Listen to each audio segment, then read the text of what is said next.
मोर आउ गोटे mini blog को आपण मानक बहुत ही स्वागत। First of all happy new year to all of you. तो आज थिला 1 जनवरी। तो सकाळ सकाळ उठिकी ब्रश करिकी देन मु चाहा बनैली कहीं सकाळ टिके चाहा न पीले तो दिन स्टार्ट ही हुएनी। देन मु गाधे पाधे की रेडी ही गली। फर्स्ट मु ठाकुर घर जाइकी मुडिया मारनेली देन बाहरली मंदिर। फास्ट मु हनुमान मंदिर जाइकी दर्शन करके आसी जाइतली। तापर आमे समस्त मिसिकी महादेव मंदिर आ जगन्नाथ मंदिर दर्शन करिया पे गलु। आपण माने भाबुथिबे मु एते सारा मंदिर काहे बुलूची न्यू ईयर बोली ना ना ये सब मंदिर पाखापाखी अच्छी जेहेतु गोटे मंदिर आम दर्शन करने जाऊँ बाकी सब मंदिर भी एकाथरे दर्शन करके पलि आसू।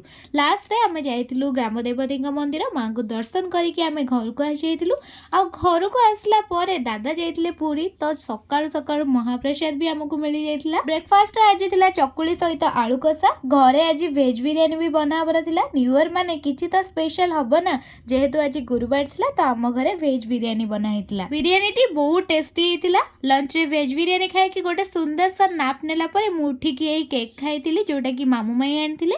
तापरे मु बाहर टिके सिद्धि को देखा करिया पई। सिद्धि एते मस्ती करछि ना ताको छाड़ी के आसिया पई तो जम्मा भी इच्छा हो नथिला। खुड़ी एठी हमको चाट देथिले तो हमें समस्त मिसे के चाट खाई नेलु। सिद्धि सहित टाइम स्पेंड करी करी आज दिनटा एंड हैला। आपण माने को न्यू ईयर केमती सेलिब्रेट कले मते कमेंट निहाती जणेबे। जदि वीडियो टी भल लागी ताले लाइक शेयर और सब्सक्राइब करबा को जम्मा भी भूलिबेनी।